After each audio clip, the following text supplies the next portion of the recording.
In today's video, I'm going to teach you how to color code Notion Calendar. By the end, your calendar will display clear, colorful labels so you can see status at a glance. Start by opening the Notion website and signing in. Head to the page that holds your calendar. If you don't already have one, you can create it right on the page by typing the / command for a database. Choose a database format you like, such as a table, to set things up quickly. This gives you a structured place to add properties that power your calendar. Next, add a property to store your labels. Click Add Property and choose Multi-Select. This property lets you create reusable tags like In Progress Done or Continue. Type the first tag name and press Enter, then add the others the same way.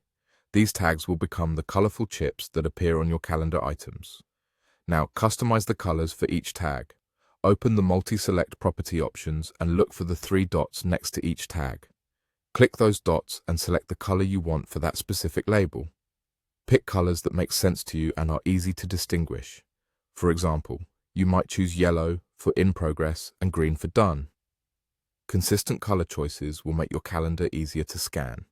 With labels set, add a date property so items appear on the calendar itself.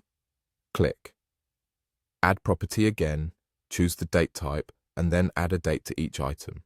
The date is what Notion uses to place your entries on the calendar grid, so make sure each item has one.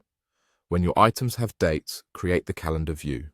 Click Add View, choose Calendar, and give it a name if you'd like. Your items should now appear on the calendar according to their dates.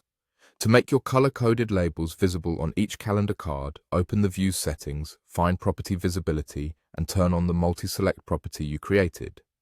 This ensures the colored tags show up directly on the calendar, not just inside the item details. That's it. You've set up a Multi-Select property for labels, chosen colors for each tag, added a date property so entries land on the calendar, created a calendar view, and made sure your tags are visible on each card. From now on, just apply the appropriate tag to any item and your calendar will instantly reflect it with the color you chose.